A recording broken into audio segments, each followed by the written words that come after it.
علیکم ناظرین، drama serial وہ پاگل سی کی نیکسٹ ایپیسوڈ میں آپ دیکھیں گے کہ سارا جس کی زندگی ایک پل میں بدل گئی، کہاں اپنے باپ کے گھر میں عیش کی زندگی گزار رہی تھی اور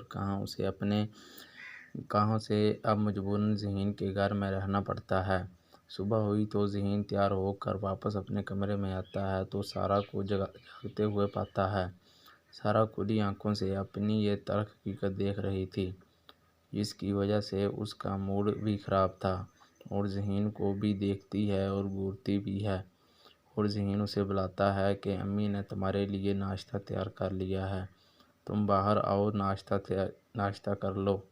وہ ناشتے کے لیے تو باہر چلی گئی، مگر ظاہر سی بات ہے کہ اس کے لیے یہ ماحول نیا ہے، عجیب بھی، اور اس کنڈیشن میں وہ کسی ایک کی بات بھی برداشت نہیں کرتی۔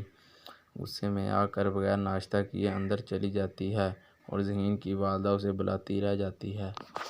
سارا رکو تو صحیح، بہت جلدی سارا کو یہ سمجھ میں آ جائے گا کہ یہ رشتے جنہیں وہ تلخ سمجھ رہی ہے اصل میں یہی مخلص ہیں۔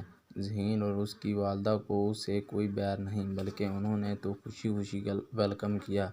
احسن نے زبردستی اپنی بیٹی کو اپنے ہی گھر سے نکال دیا، مگر عیش و عشرت میں پلی ہوئی بیٹی کے لیے یہ بہت ہی اذیت وقت ہوتا ہے جب وہ غربت میں آ کر اپنی زندگی جیتی ہے۔ اور کہاں تو سارا نے ویسے بھی ذہین سے اپنی خوشی سے شادی نہیں کی، بلکہ اپنی مجبوری کے تحت ہی، جسے وہ دو ٹوک ذہین کو بتا بھی دیتی ہے، جبکہ دوسری جانب شازمہ کی خوشی کی تو کوئی انتہا نہیں رہی کہ میری زندگی سے تو یہ سارا آخرکار چلی ہی گئی، اور ایسے ہی نہیں گئی بلکہ احسن نے اسے اپنی جائیداد سے آگ کر دیا، اس گھر سے خالی ہاتھ ہی جانا پڑا، جس کے بعد تو احسن کی انا اس کے سامنے آ جاتی ہے۔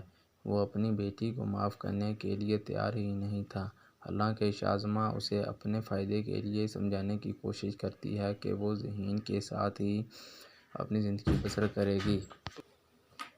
مگر بیلا کو اپنی بہن کی بہت ہی فکر ہوتی ہے۔ بابا پلیز سارا کو واپس بلا لیں، وہ وہاں اپنی زندگی کیسے بسر کرے گی؟ مگر احسن اسے کہہ دیتا ہے کہ اسے خود واپس آنے دو تاکہ وہ دوبارہ ایسی حرکت نہ کرے، کیونکہ احسن کو پتہ ہے اگر پچھتاوے میں آ کر سارا واپس بھی آ گئی تو آخر اسے مجبوری ذہین سے طلاق لینی ہی پڑے گی، اور اسے میری یہ بات بھی ماننی پڑے گی کہ وہ وحاج سے شادی کرے۔ یہی تو سارا کرنا نہیں چاہتی، مگر یہ وحاج جو کہ ابھی بھی پیچھا نہیں چھوڑتا۔ احسن نے وحاج کو بتایا کہ وہ اسے ان سب سے ہار مان چکا ہے، تو وحاج کہتا ہے کہ لیکن میں سارا کو ذہین سے طلاق دلوا سکتا ہوں۔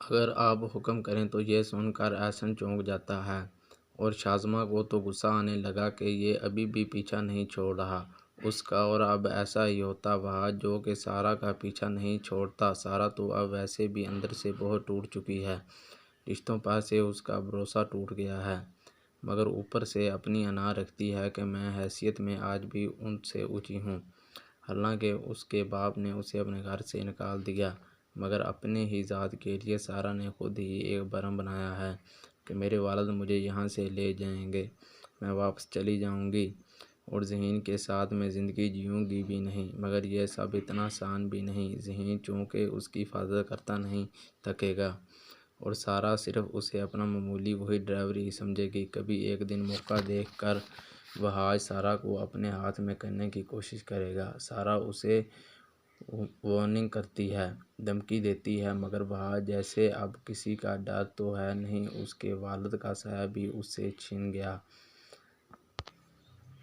تبھی وہ اسے زبردستی قائل کرنے کی کوشش کرتا ہے کہ وہ ذہین سے طلاق لے لے، مجھ سے شادی کرے، تم ہوتی کون ہو عقل دکھانے والی؟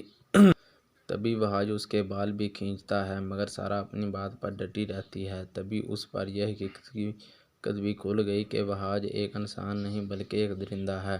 پھر یوں ہی وقت گزرنے کے ساتھ ساتھ اسے ذہین کی قدر ہونے لگے گی کہ ذہین کو میں اتنا کچھ کہتی ہوں، اتنا کچھ وہ سہتا ہے، میرا غلط رویہ بھی، میری غلط باتیں بھی، اور غلط حرکتیں بھی، مگر پھر بھی وہ میری عزت کرتا نہیں تھکتا۔